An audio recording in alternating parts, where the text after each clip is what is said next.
Okay, so on to the next track / performance in Michael's Sonic Sharpness 535 mini-series. It has started off with one hell of a bang, man. This series, if you believe it or not, if you're only joining us now, here's the news, here's the scoop. It's already podiumed. Okay, that's the scoop, right? This over here is Clay Walker. A few questions. If you want to hear some amazing pieces of music, go back to the very beginning and start with Tang Yao Shao and Zhao Shen. That was incredible. And then the one after that with Henry was amazing as well. And Lena Park. So you can go back to that one. But this one is Clay Walker. It sounds familiar, Clay Walker, for some odd reason. Have we reacted to Clay Walker? I don't know. I don't think so. Anyway, A Few Questions is the title of the actual song. So let's see what we got. Let's go, Michael.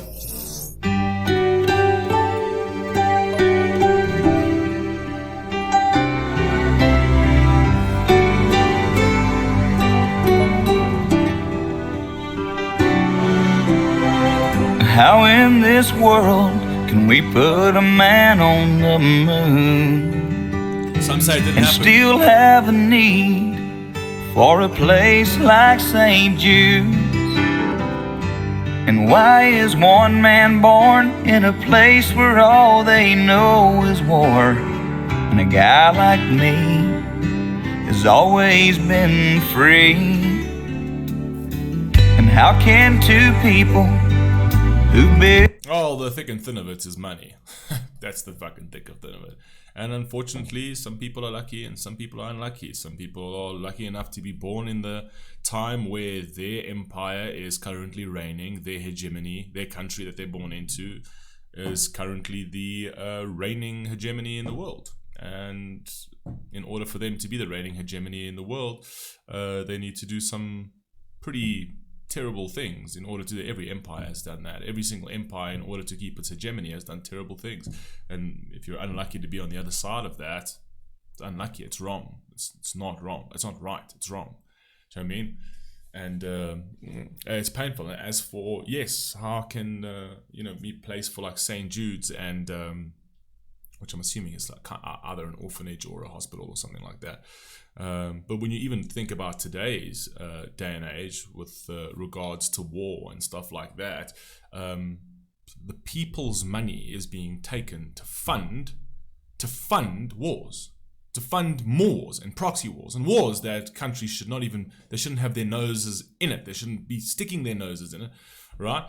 But it becomes money laundering operations, right? And that's what it's become, right? The more wars involved, the better it is for the economy, unfortunately. The better it is for the defense industries, and better it is for the all of those politicians that have shares in those defense industries, right? But they're taking your money. And they're putting it into weaponry. They get destroyed in the battlefield, which absolutely has no benefits to you, right? Your money is being used to invest in pieces of equipment that has zero benefit to you, outside of you having to defend your own country.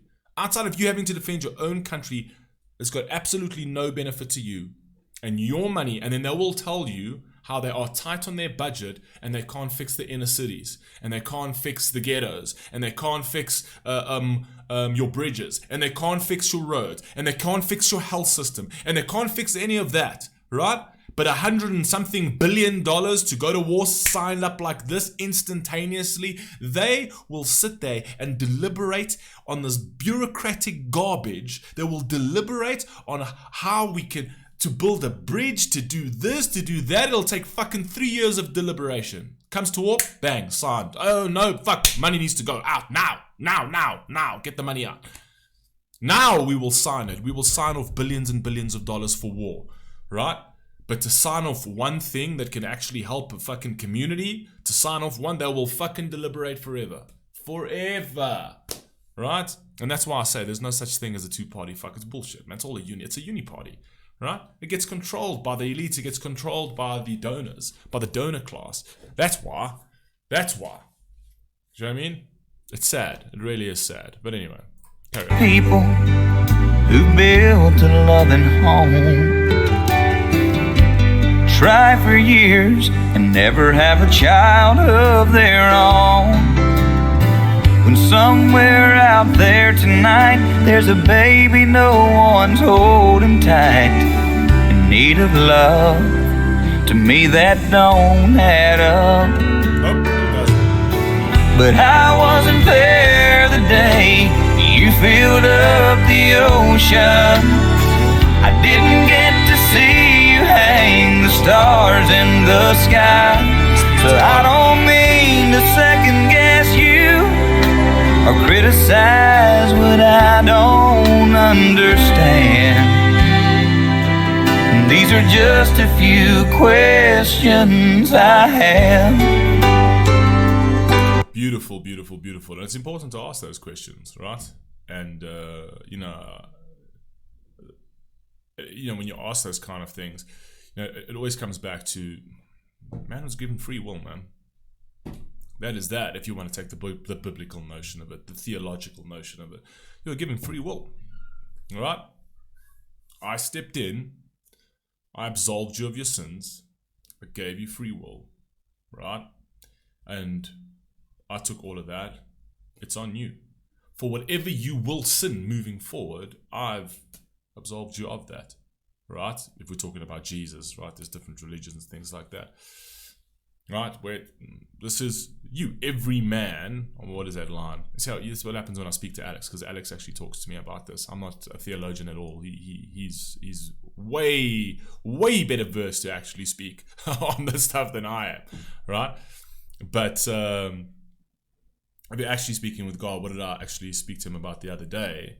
Where he literally said, every single person will kneel before me. Every single person. The sinner and the saint will kneel before me. Do you know what I mean?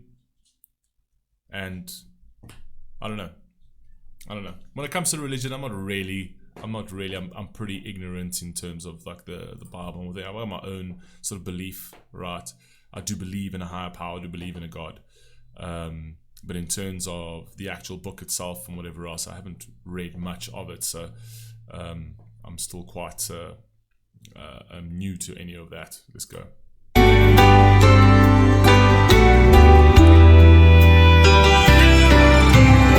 And why did my cousin have to die in that crash?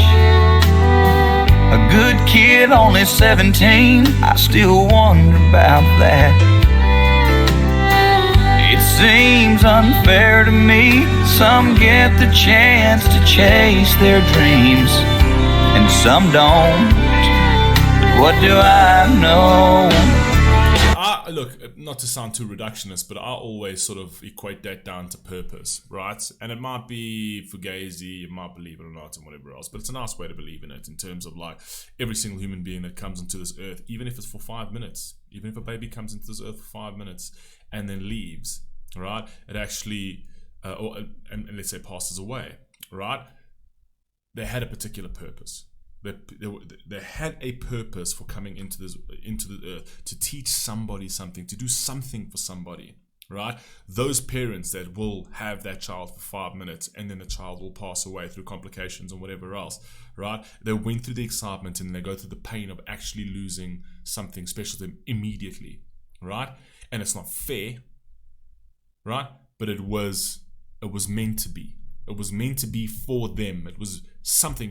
There was some purpose to that pain that's going to teach those people something. Why do we have a Hitler? Why do we have a Mother Teresa? Right? Because without a Hitler, you wouldn't have the Mother Teresa. I mean, these are very different time frames, but I'm talking about, without bad, you're not going to have the good. Do you know what I mean? We don't know what real humanity is if you don't have the horrific nature of man. You wouldn't know what it is to be good. You wouldn't know what it is to be human. Everything has its purpose on this earth. Absolutely everything. You're going to teach someone. It's going to teach somebody some level of resilience, some level of strength, some level of having to deal with their adversity. The world is not fair. The world is suffering. That is what it is, right? And they may come here, be here 70 years, die in a car crash, but their purpose was achieved. They achieved their purpose, right? And they left. And it's sad. And it's sad that a young child will lose his life while older people get to carry on and live their own lives. who's to say what I'm saying is right or wrong? Because it's not. I can't tell you it's right or wrong. I can't at all. But it's just a better way to look at it. I personally feel for myself in terms of like, he was here for a reason. He was here for a purpose. He's gone now, and he's gone for a reason, right? Everyone comes in and out of this planet. Everyone comes in and out of this gap for a purpose. They see something as energy, right? Or they feel whatever, and they come in as energy. They here for a limited time or for a long time, but when it's done, they leave. Call it bullshit, call it a fairy tale, call it whatever you like, right? Or you can just believe that we're just all here by chance and we're going to all be mealworm at some point. That's also fine. Fair enough theory, I guess. What do I know? I wasn't there the day you filled up the ocean. I didn't get to see you hang the stars in the sky. So I don't mean to second guess you or criticize what I don't understand. These are just a few questions I have.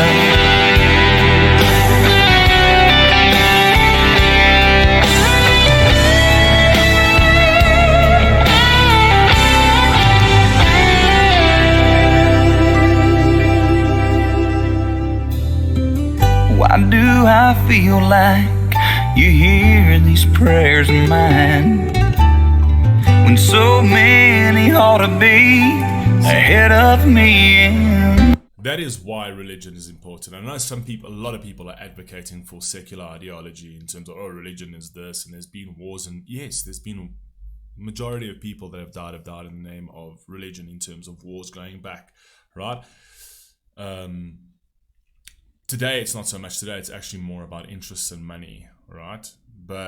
And actually, back in the day, it was also interests and money, and they used the church to their benefit. But the actual morality of it, the actual book itself, outside of believing in a higher power, the actual book itself, if you follow that book, right? If you follow that book in terms of all of its morality, there's no way your life can go wrong. There's no way that book's not going to lead you wrong. It's not going to lead you wrong. It's not going to be like, it's like, it is a book of morality. And anybody who tends to think that you don't need the Bible to get your virtues from is absolutely ridiculous, right? Just because you've got Joe Soap's book of virtues today means absolutely fucking nothing. All of those virtues, all of those morals are biblical. Every single one. Thou shalt not murder, thou shalt not steal, thou shalt not covet thy neighbor, all of that shit. All of that, not shit, but all of that, right, is from religious doctrines. All of it, right?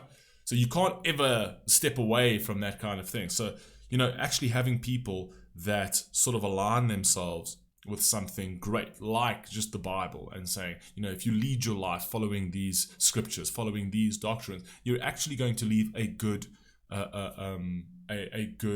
fulfilled life. Do you know what I mean? If you follow those. Where your life starts to fall apart is when you decide to not follow anything and be like, oh, I'm just free. I'm just this free soul that can chase all of my decadences, that can chase all of my temptations, be whoever I want to be, right? And you go out into your birth and you're nothingness. There's no structure. There's no belief. There's no moral standard. Nothing. You will do whatever, however, it doesn't matter. Do you know what I mean? That's how you wreck your life. 100%. Human beings need guardrails. Human beings need to be, they need rules. Human beings need rules. We need to operate. And we also, once again, I'm going to say it again, we are worshipping beings. We're going to worship something. And if we don't worship something greater than us, we are going to worship the mundane. Right? And you don't need to believe in a God. You just need to, people need to act as if a God exists. Because it keeps them in check, right? People need to act as such. You don't need to believe that a God exists. You need to act as if one exists, right? I might be wrong. There might be no God. There might be no, but it's fine. I'm happy to comport my life and operate in a way that there is one, right? Because it keeps me in check. I don't care if he's there in the sky or not or whatever else. The God is within me. It keeps me in check, For as long as I operate in my life in such a way that there is a God that I'll be judged, right, at the end of days, it keeps the devil out of my mind.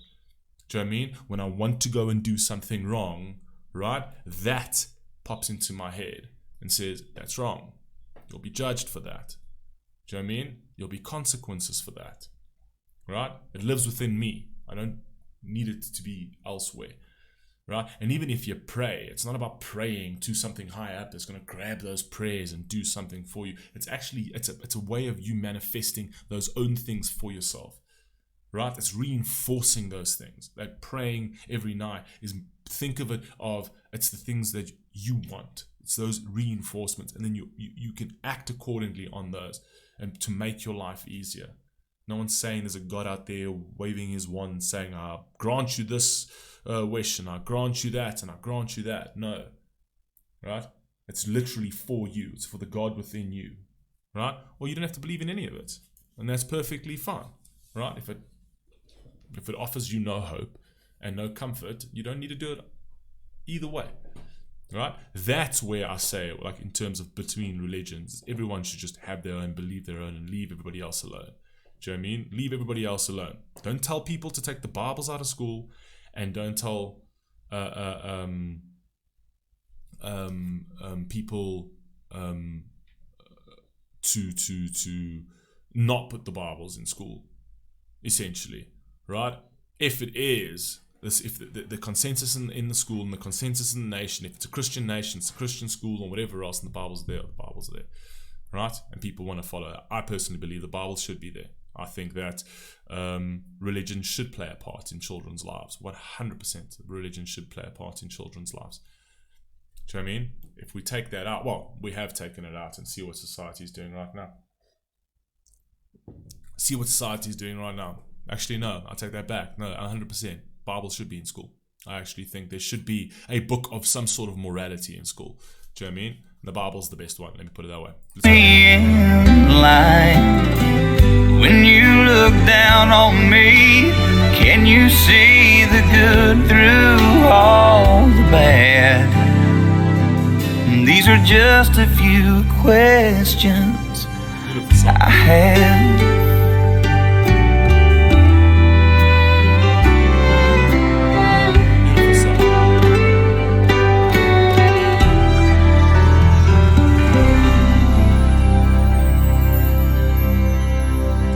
Beautiful song, man. These kind of things always get me talking. It's very difficult to actually just talk straight off the bat in terms of improv and these kind of things, because so many thoughts just come rushing into my head, so it's hard to be coherent about it. But yeah, I tried my best. Anyway, you guys let me know what you think down below, and I'll catch you on the very next one. Peace!